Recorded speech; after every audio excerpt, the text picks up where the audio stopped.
Welcome to this video. Welcome to the video of a very, I find it a very difficult object or subject, and that is called the distinction or the comprehension of, at the same time, destiny, predestination, and having free will. How does that work?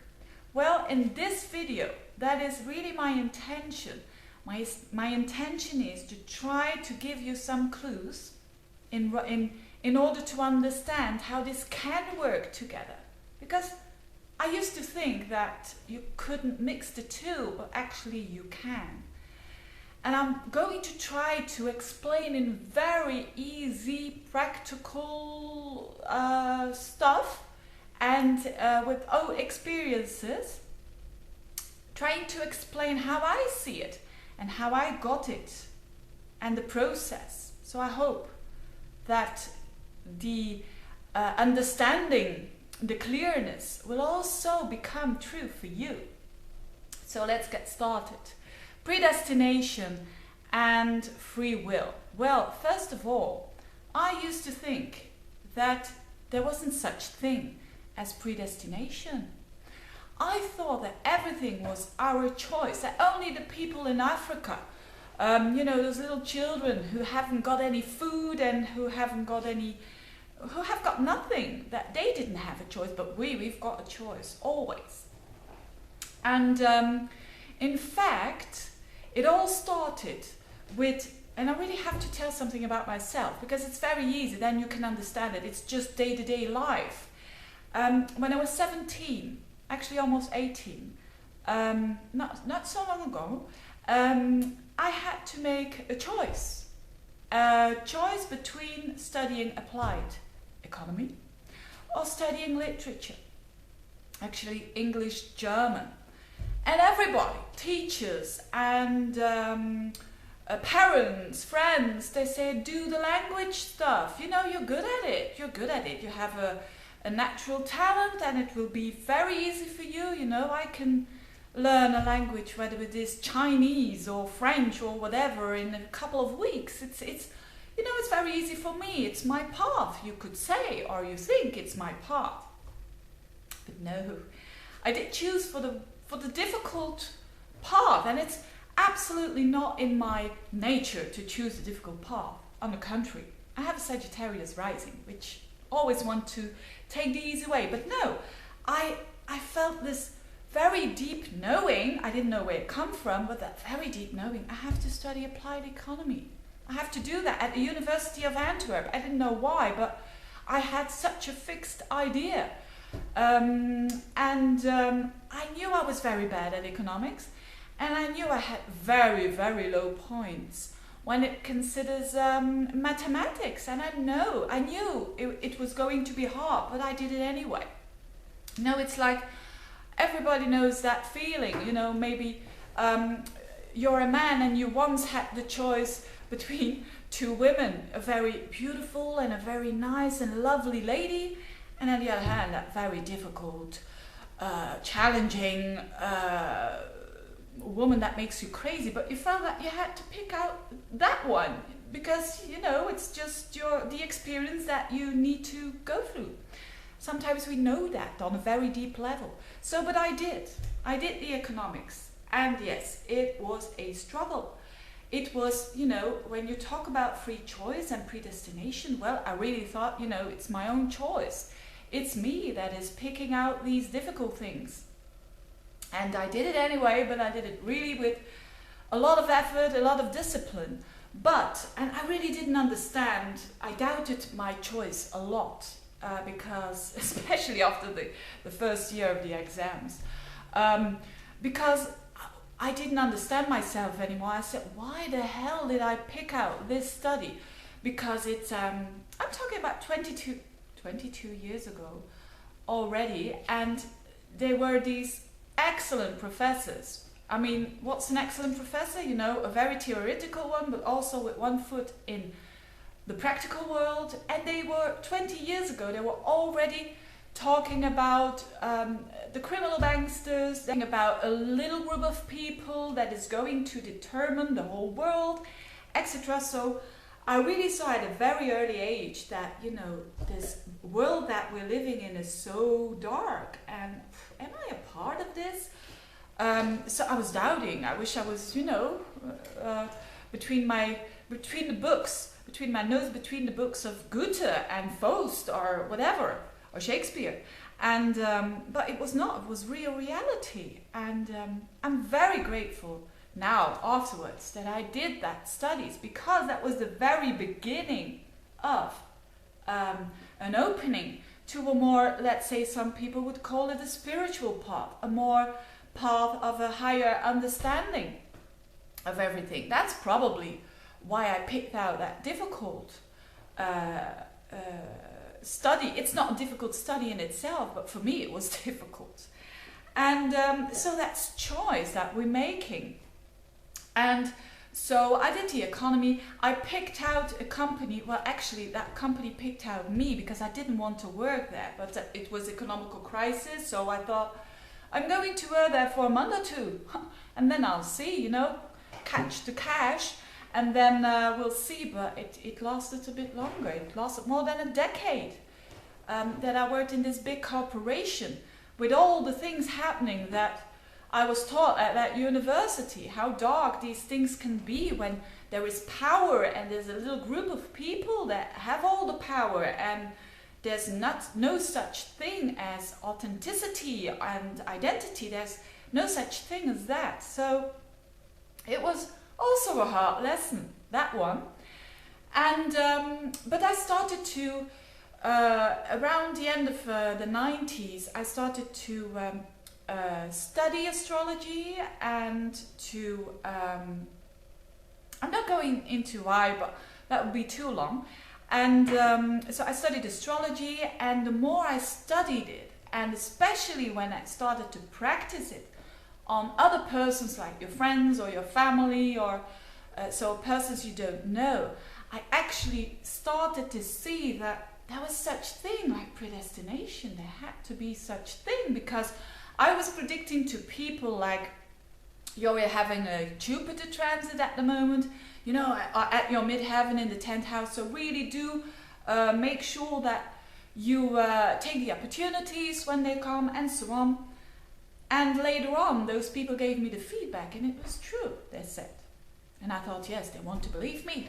Because, you know, we're all looking for the truth, and we all want to believe what we're seeing and what we want to believe as the truth. And it's continuously changing.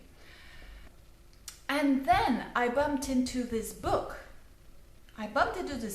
Which probably when you follow the monthly horoscopes, you probably know this man. It's a book which is called, and I don't know how I have to focus this. It's called The Astrology of God of David Cammegh. I don't know if you can see it, but I'll put a link underneath, because this book is for free. And I started with this book how I usually read books. You know, I've read so many books. I've read so many books. I read them quick, and mostly I start at the very back of it. But it didn't work that way. You know, it needed the effort, but I made it. I mean, in the understanding, because I was actually I was continuously reading books that I didn't understand, like this book. And it's of course it's in Flemish, but I think in English this book is called Coincidence, and it's a book about quantum physics.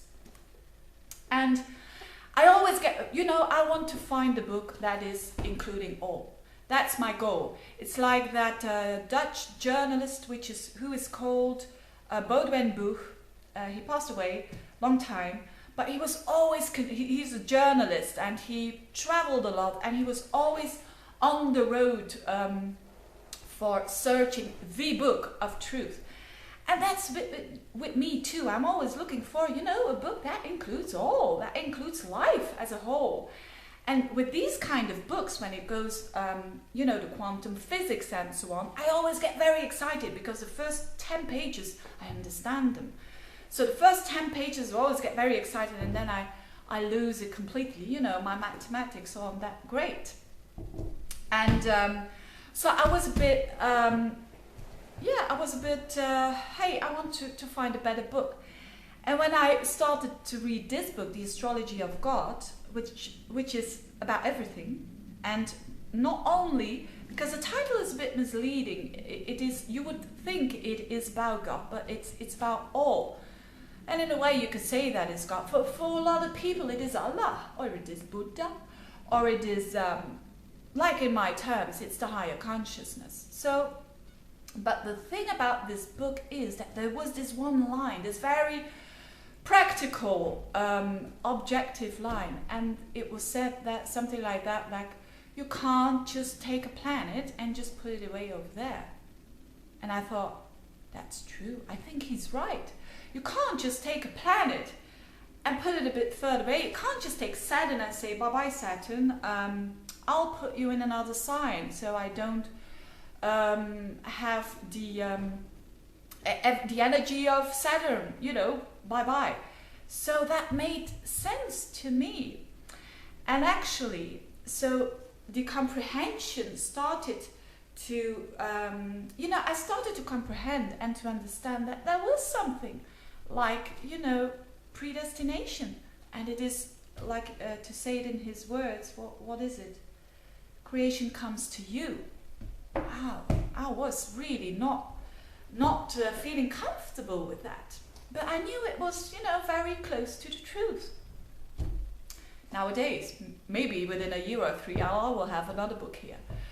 But our beliefs are continuously changing. That's just the way it is. If you want to have an understanding like me, if you want to have this understanding of everything, this is a real good book. Because it's like to compare it with mathematics, it's like a formula.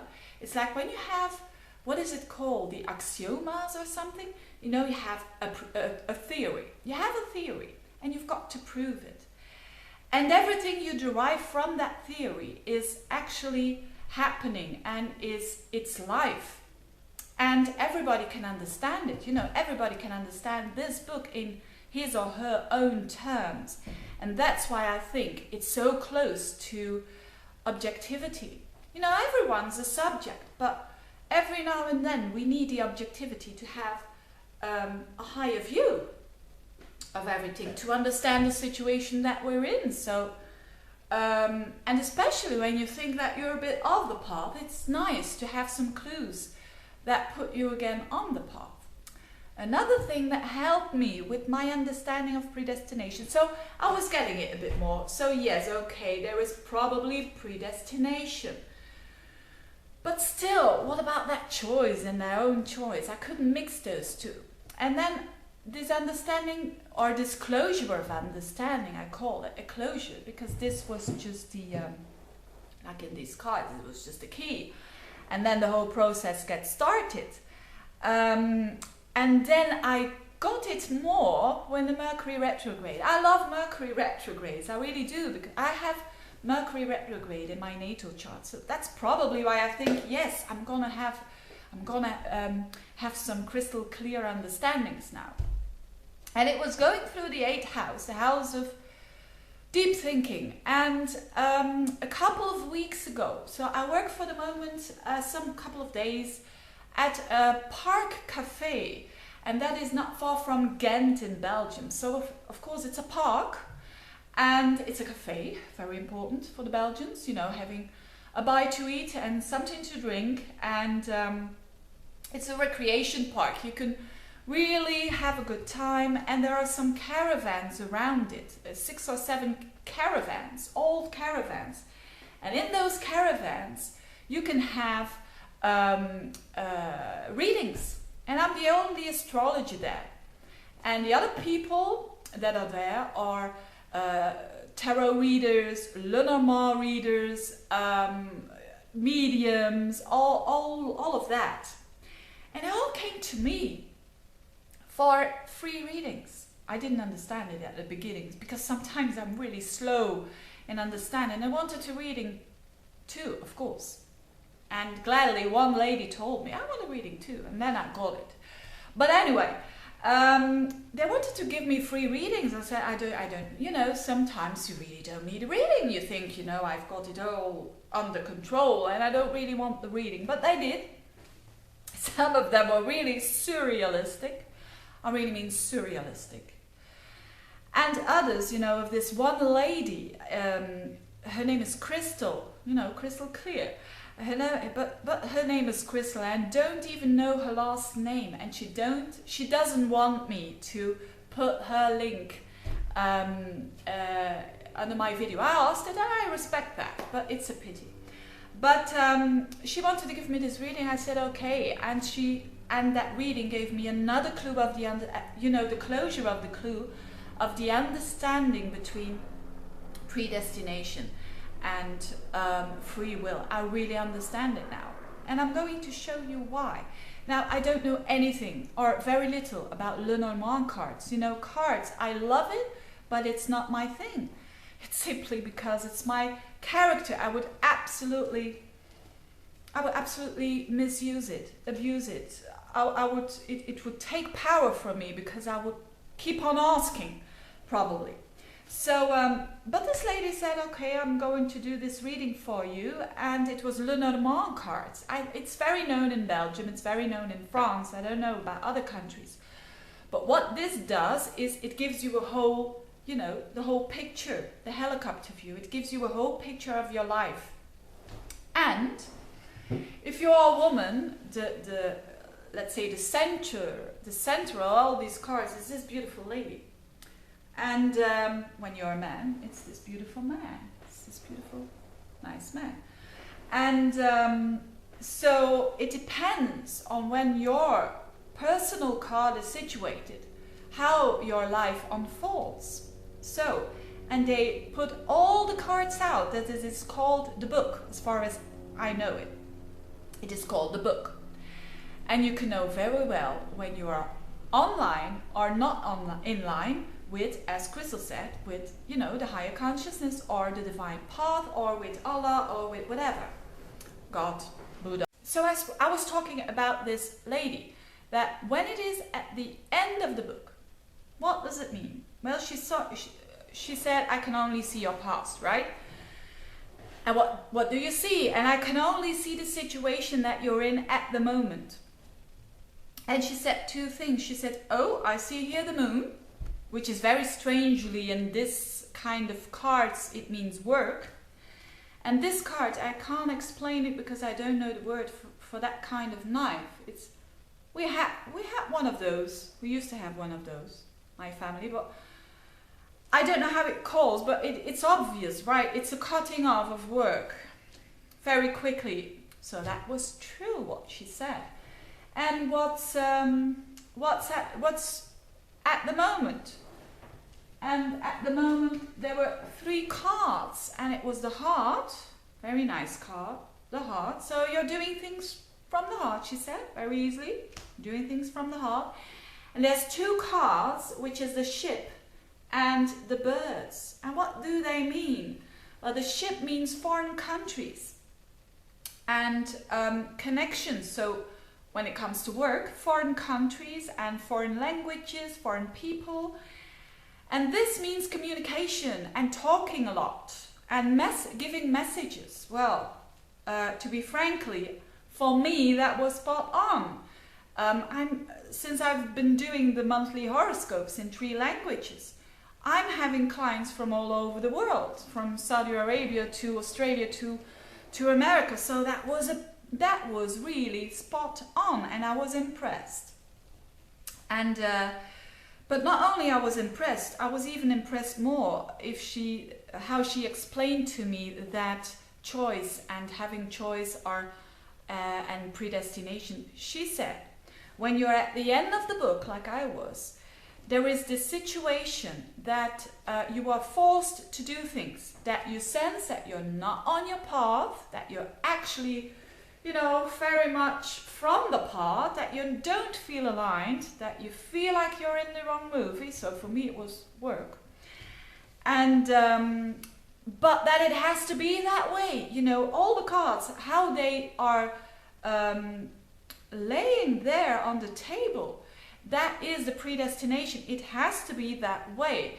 And when it's at the very end, when your personal cause is at the very end, it means that you are going to feel that way, that it will be struggle, or it will feel as things come to you. And I said, no. I did resign myself at my former job. And she said, yes, but you probably had to from one day to the other, and that was true. So now I understand much better when you're at the beginning of that book in these cards. It means that you are in line, like with the choice that I had between economy and literature. You know, if I would have chosen literature, it would have been like, it's a very easy choice. I would have been probably at the beginning of the book. You know, I have things under control. I feel as if it is my own choice, but still it's the path. But it's an easy path. It's going smoothly. So, and with this work, and probably also with this choice of study, it was at the very end of the book. So it means that, yes, that was your path, and it wasn't the easiest one. So I really thought that was an eye-opening, that was really an eye-opener. That was really very enriching my understanding of predestination and a free choice. So actually it's never about choice when we make a choice, but of course that's easy to say, isn't it? And I hope next year, she promised me to do a reading again next year. I hope I'm gonna be on top of the book, and who knows. And but it's also all about connecting, feeling connected or not feeling connected. And sometimes we do, and other times we feel that we're not, that we are disconnected. But that's the path. And to close all this, I had this wonderful, beautiful story of when I just went on a holiday, and I asked my son, what was the most beautiful thing that happened to him during the holiday? What was the best thing of the holiday? And I thought that he would say, you know, the beach time was a nice time, or the visiting of a museum, of a toy museum. But no, he said, of course he said it in Flemish, he said, het traject is het meest interessant. Het traject. And I don't know how to translate it, but I think it's the road to. He meant that every time that we were on the road, and there were a lot of times that we were on the road, because when I travel I don't want to spend all time on sitting at a pool. I do understand people who do that, but I want to know what's going on with people who live there, and I want to know their language, I want to know what they're eating, I want to know their habits. So we were a lot on the road. And he said to me, you know, the nicest periods were the periods when we were on the road. And I said, give me an example. And he said, well, he calls us the family of the, what's that name? The family of the wiseacres. You know, you do know when you're traveling with more than one person, you know, one wants to go to the left and the other to the right, and the other one straight forward. And we were at a certain point of, you know, the wiseacre thing or contest going on, and there was a man, a Portuguese man, who approached us and said, look, you know, that way, you can come that way, you know, that little city, you can visit that little city. We are going, my family, so he and his wife and his 2 kids, we are going to visit that little city. You can come along, I can show you all the places. And that was a very nice day, of course, because this little boy really knew all the heroes that my son knew, and you know, they, as my son said, they clicked, and I think that's a very beautiful expression of course, it's a Sagittarius pair of glasses too. He's also a Sagittarius ascendant, so yes, being on the road, that's the best thing. But I think it's nice to hear from a 9-year-old that, you know, the road to, of course, as a destination, that's important. But also the road too has to be exciting, and we have to try to enjoy it, even when it's a difficult path, even when we're at the very end of the path. And of course that wasn't that difficult, but you know, people do have more challenges than I have, but we all have them.